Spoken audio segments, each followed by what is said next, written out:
Our second reading this morning comes from the Gospel of Matthew, chapter 28, verses 1 through 10.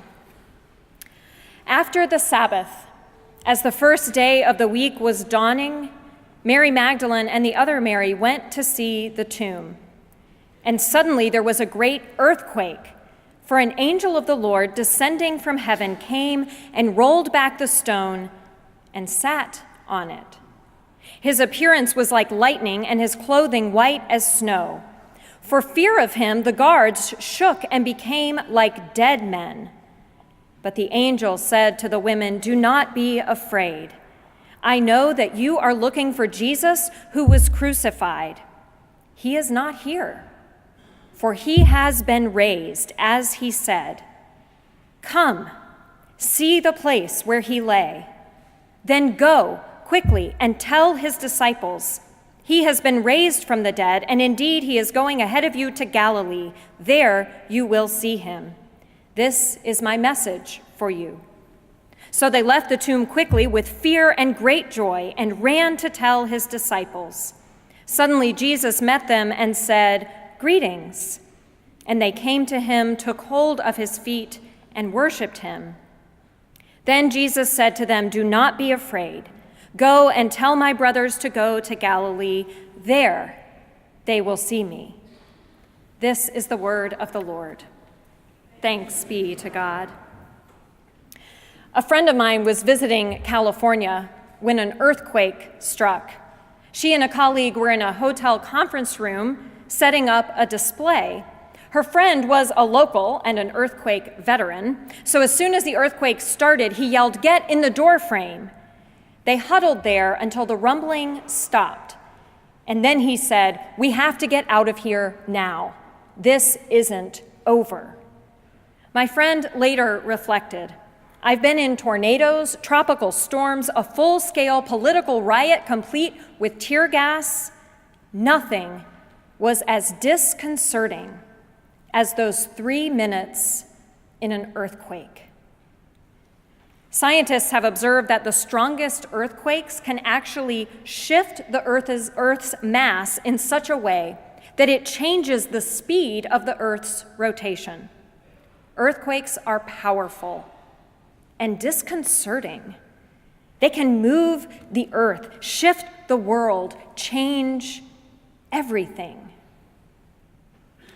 The resurrection is like that. It is an earthquake. Fortunately, like my friend in California, the women who came to the tomb that first Easter morning when the earthquake hit had someone there to give them instructions.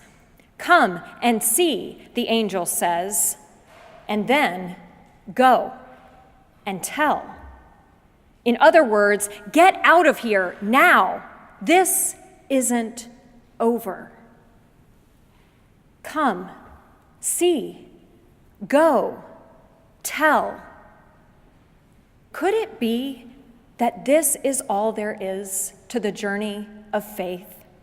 That following Jesus can be distilled into these 4 words: come, see, go, tell. Come. The women who show up at Jesus' tomb are the same 2 women who stayed with him through his excruciating death, right up until his body is sealed in this same tomb that on the first Easter morning they find open and empty. These women are the ones who are willing to show up, willing to be present with the suffering of one they have loved until the bitter end. These women are the ones willing to do what God does, show up in the messiness and pain of the world by being with us. In 2014, Ben Montgomery, a reporter for the Tampa Bay Times, was researching police shootings in Florida. One Saturday, he attended an event commemorating the 3rd anniversary of the death of a young man named Marlon Brown, who was killed by police when he ran from his car after being stopped for not wearing his seatbelt. Ben didn't know what to expect, but he assumed that the 40 or so people at this small town event were Marlon's friends and family. But as he began talking to them, he discovered that people had come there from all over the country: Tampa, Palm Beach, Georgia, New York, Chicago. Finally, Ben realized this event wasn't just about Marlon. It had attracted a network of women from all over the country who had come there to support Marlon's mother. One woman told Ben that after her son was killed, she met close to 400 other mothers whose son or daughter had also been killed.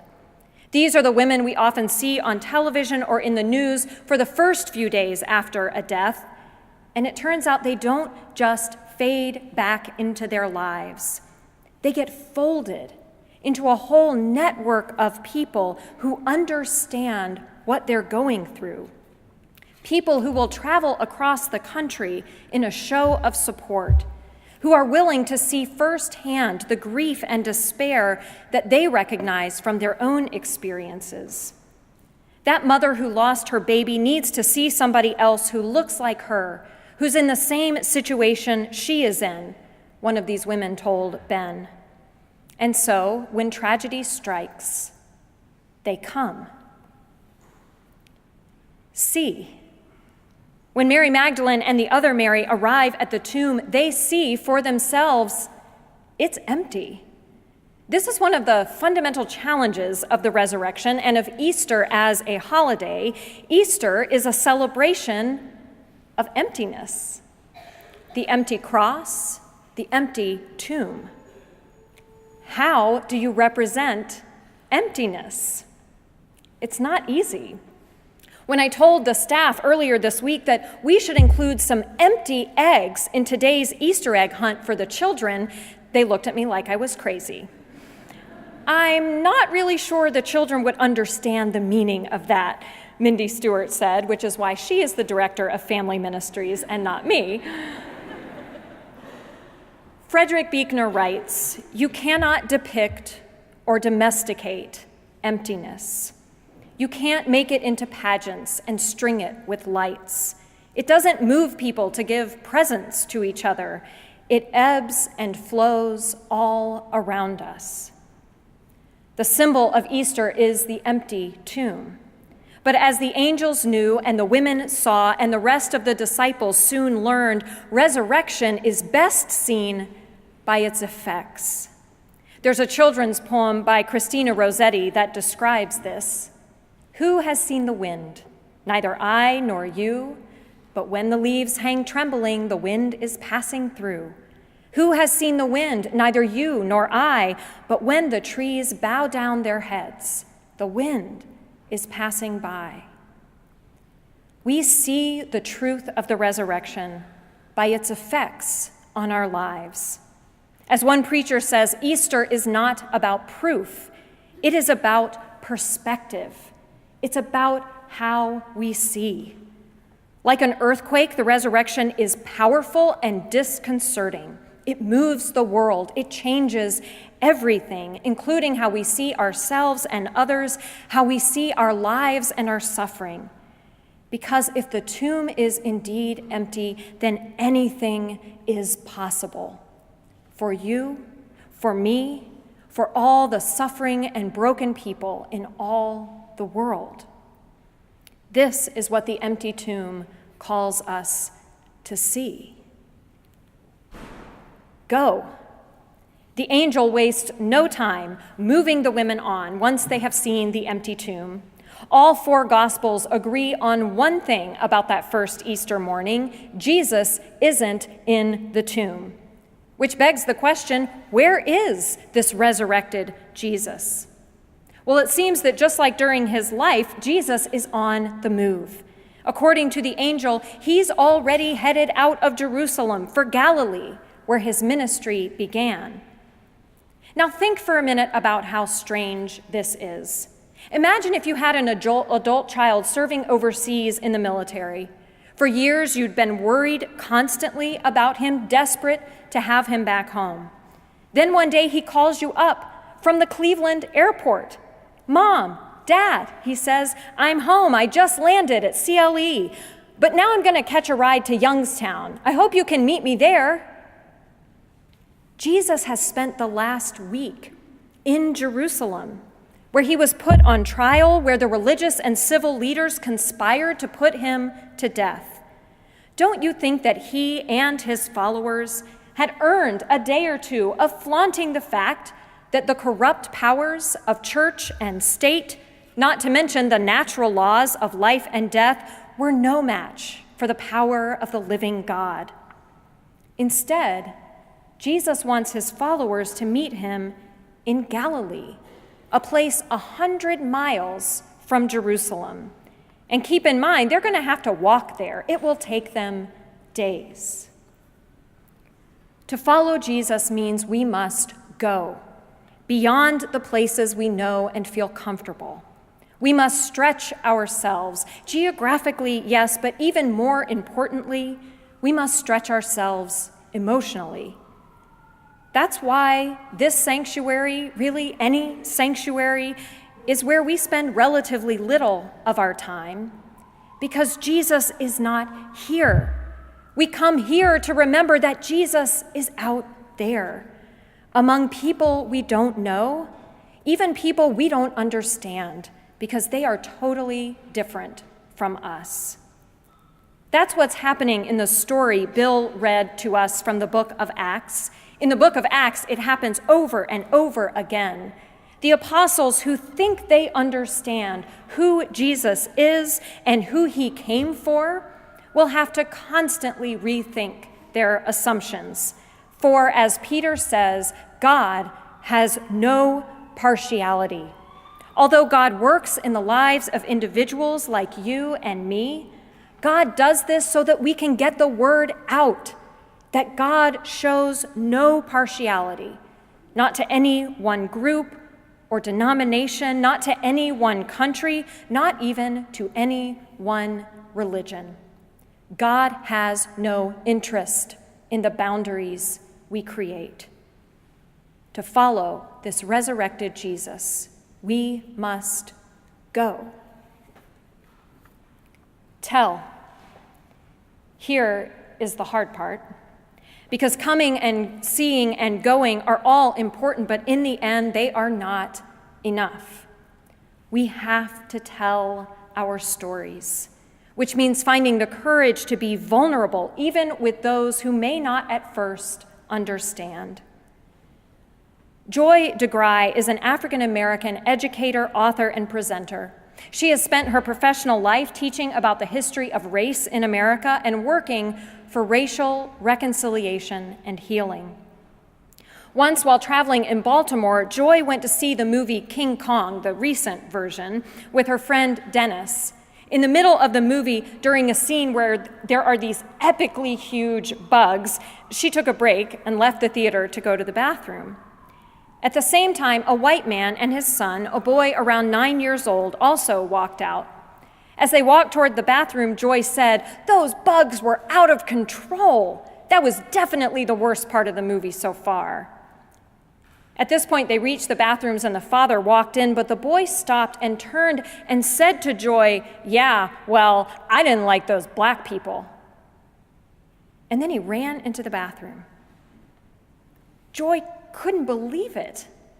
She was just trying to enjoy a day at the movies, and here she was being confronted yet again with the scourge of racism. And the worst part was, the part of the movie the boy was referencing had actually been a group of multicultural actors portraying violent cannibals. But to the boy, they had all seemed like black people. Joy got back in the theater and told her friend Dennis what had happened, and he was like, "Oh, Joy, this only happens to you. Let it go. There's nothing you can do about it now." At the end of the movie, the full-to-capacity theater let out. It was opening day. And they made their way to the lobby, and who should they see standing there but the boy and his father, waiting now for the boy's sister, who had gone to the bathroom. First, Joy cannot believe that she is seeing them again. There were hundreds of people there. Then she cannot stop herself. She walks over and says to the man, "Do you remember me?" "Well, yeah," he says, "you left during the bug scene." "I did," she said. "Do you mind if I ask your son a question?" Certainly. So Joy asked the boy, now that you've seen the whole movie, and keep in mind, it's a 3-hour movie with lots of scary parts and the big monster dies in the end. Now that you've seen the whole movie, what was the worst part? And the kid responds, without missing a beat, those black people. Whoa, the father says. I'm sure he didn't. That scene was really... Listen, Joy says to the father, it's okay. Don't worry about it. I'm not saying your son is racist. That's not the issue. The issue is they weren't all black people, but that's his image. It wasn't the monsters that were horrific to him. It was the people, and that's the image in his mind. And he's so young, he couldn't see that they actually were different kinds of people. He saw only black people. Joy can see that the father is taking in what she's telling him, and he is tortured by it. I don't know, he finally says. I don't know. This problem is so big. I don't know if we can ever make it right. Perhaps, Joy responded, perhaps. But I have to believe that we can. At that point, the man and his children turned to leave, but when they got to the top of the escalator, the father stopped and he turned around and he came back to Joy. And he said to her, I want you to know, I will make it right with my son, because I can make it right with him. We have reached a time in our country and in our world where division and lack of understanding feels insurmountable. But we who have come and seen the empty tomb know nothing is insurmountable for God.